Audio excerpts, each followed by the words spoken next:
बिस्मिल्लाहिर्रहमानिर्रहीम। अस्सलामु अलैकुम वरहमतुल्लाहि वबरकातुहू। कैसे हैं आप सब? उम्मीद करती हूँ कि आप सब खैरियत से होंगे। अल्लाह पाक आप सबको अपने हिफ्ज़ ईमान में रखे, आमीन। जी, एहकाम तजवीद क्लास में आप सबका खैर मकदम है। जो हमारी पिछली क्लासेस चल रही थी उनका टॉपिक था इदगाम सगीर और इदगाम कबीर। जिसने अभी तक वो हमारी क्लासेस नहीं ली, मैं इंशाअल्लाह डिस्क्रिप्शन में लिंक डाल दूँगी दोनों क्लासेस का, तो आप पहले जाके वो वाली वीडियोस देखें इदगाम की, और उसके बाद आज की जो हमारी क्लास है उसका लेक्चर लें।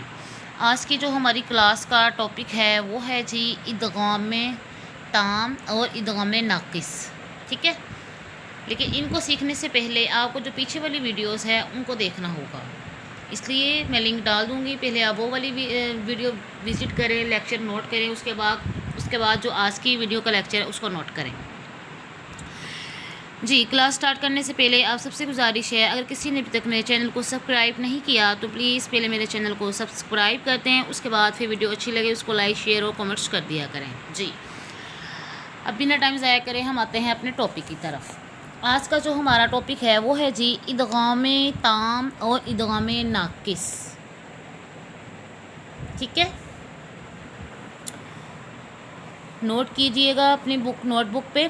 कैफियत के एतबार से इदगाम मुतजानिसैन और इदगाम मुतकारिबैन की कितनी किस्में हैं? 2 किस्में हैं। कौन कौन सी? नंबर 1 इदगाम ताम, नंबर 2 इदगाम नाकिस।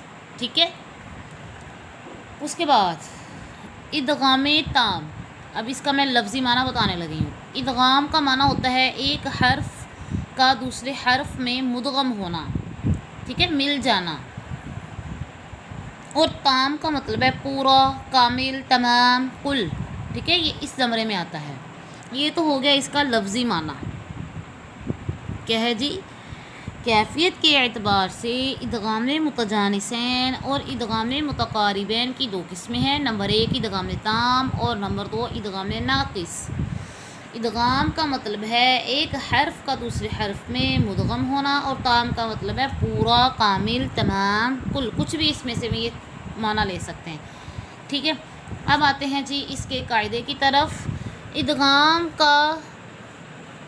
इदगाम कामिल यानी इसमें मुकम्मल इदगाम होगा। ठीक है, किसी किस्म की कमी की गुंजाइश नहीं होगी। मुकम्मल तौर पे हम एक हर्फ को दूसरे हर्फ के अंदर डाल देंगे, मुदगम कर देंगे। ठीक है, मिला देंगे।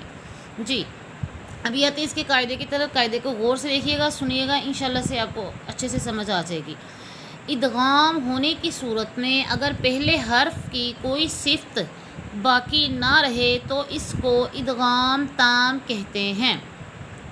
क्या कहा मैंने? इदगाम होने की सूरत में अगर पहले हर्फ की कोई सिफ्त बाकी ना रहे तो इसको इदगाम ताम कहते हैं। ठीक है, अभी मैं मिसाल लिखती हूँ, फिर इंशाल्लाह से आपको समझ लग जाएगी। आज की क्लास का जो लेक्चर है वो बहुत इजी है, लेकिन समझने की ज़रूरत है। ये लफ्ज़ मैंने लिखा हुआ है जी इज़्ज़लामू।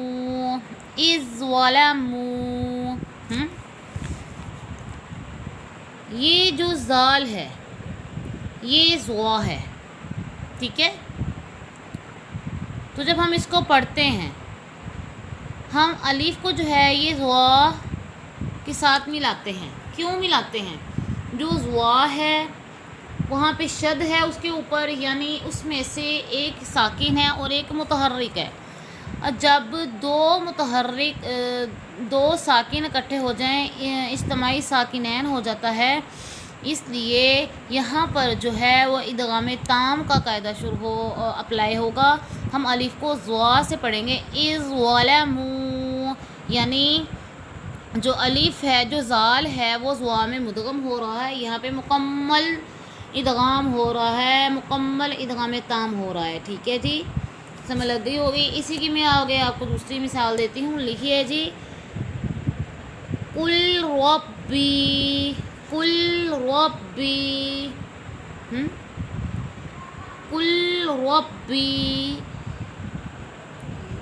ये जो लाम है इसका रा में जो इदगाम हो रहा है, मुदगम हो रहा है, ठीक है, इसलिए हम जो काफ है उसको रा से पढ़ रहे हैं मिला के।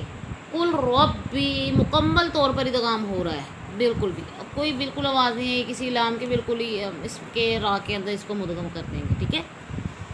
तो आगे जो है इसकी दूसरी मिसाल वो है जी इदगाम नाकिस। इदगाम ताम की तो आपको समझ लग गई होगी, बहुत सिंपल है। जो साकिन हरफ होगा उसको हमने जो आगे वाला लफ्ज़ है उसके अंदर मुदगम कर देना है, ठीक है, मुकम्मल तौर पे, किसी किस्म का कोई गुंजाइश ही नहीं है, ठीक है, कोई नुक्स नहीं है इसके अंदर। अब आगे है जी इदगाम नाकिस की बारी।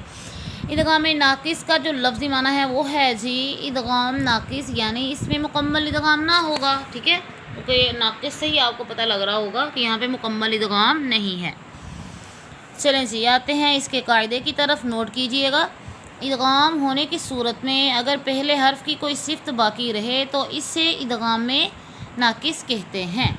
वहाँ पे था कि कोई भी सिफ्त बाकी ना रहे तो मुकम्मल इदगाम हो जाएगा, और यहाँ पे इन्होंने कह दिया है कि कोई सिफ्त बाकी रहे, ठीक है, तो इदगाम नाकिस होगा। कैसे? मिसाल देखिएगा जी। बिस्मिल्लाहिर्रहमानिर्रहीम। वमिनन्नासि मन यक़ूलु आमन्ना।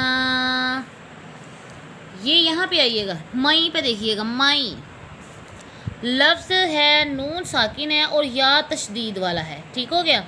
अब हम जब यहाँ पे मीम को पढ़ रहे हैं तो हम किस तरह पढ़ रहे हैं? मई मई।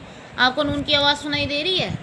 तो इसका मतलब है कि यहाँ पे अभी कोई सिफ्त बाकी पड़ी हुई है, यहाँ पे मुकम्मल तौर पर इदगाम नहीं हो रहा, हमने नून को बिल्कुल भी स्किप नहीं कर देना।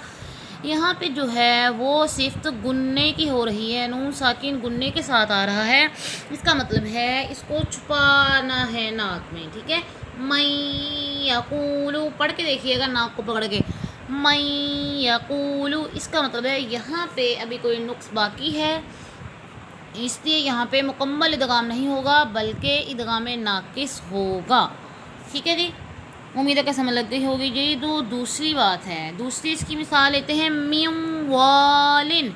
म्यूवालिन आप भी पढ़ के देखिएगा कि आपको भी नून की आवाज़ सुनाई देती है कि नहीं देती, ठीक है। मुझे तो सुनाई दे रही हूँ कि मैं पढ़ रही हूँ नाक पे हाथ रख के, तो आप भी प्रैक्टिस करें इसकी, आपको भी पता लगेगा कि यहाँ पे जो है ये गुन्ना हो रहा है, ठीक है। इसका गुन्ना जो है वो इदगाम के साथ हो रहा है, इसलिए यहाँ पे अभी कोई सिफ्त बाकी है, यहाँ पे मुकम्मल तौर पर इदगाम नहीं होगा बल्कि इदगाम नाकिस का जो कायदा है वो अप्लाई हो रहा है, ठीक हो गया। एक बात आपने याद रखनी है कि इदगाम नाकिस के 4 कलिमात ऐसे हैं जो कि मुकम्मल कुरान पाक में हैं, ठीक है। उनका क्या है कि 4 कलिमात ऐसे हैं जिनके ऊपर भी इदगाम नाकिस का कायदा अप्लाई होता है, और वो कौन कौन से हैं ये आपने याद रखने हैं, इनको नोट भी करना है। नंबर 1 पे है अहत्तु, बसत्तो, बसत्ता, फरत्तो। चौथा है फरत्तुम, ठीक है। यहाँ पे ये जो है जी ये सिफ्त इस्ताला आ रही है, क्योंकि ये जो तो है ये हुरूफ मुस्तालिया में से है। आपको पता है कि हुरूफ मुस्तालिया कितने हैं, ठीक है, 7 हैं टोटल। और कौन कौन से हैं? खा, स्वाद, खुस्वा, दाग, त्विन, केज़, ठीक है। दाग, त्विन, त्विन तो आ रहा है हुरूफ मुस्तालिया में से, यहाँ पे जो है सिफ्त इस्ताला हो रहा है। ये 4 कलिमात ऐसे हैं कि कुरान पाक में जहाँ कहीं भी आएंगे वहाँ पे इदगाम नाकिस का जो कायदा है वो अप्लाई होगा, ठीक है। तो इन 4 हुरूफों को भी आपने याद रखना है, और इदगाम जो नाकिस है उसको भी याद रखना है, और इदगाम ताम को भी याद रखना है। अगर कुछ क्वेश्चन पूछना हो तो आप मुझसे पूछ सकते हैं।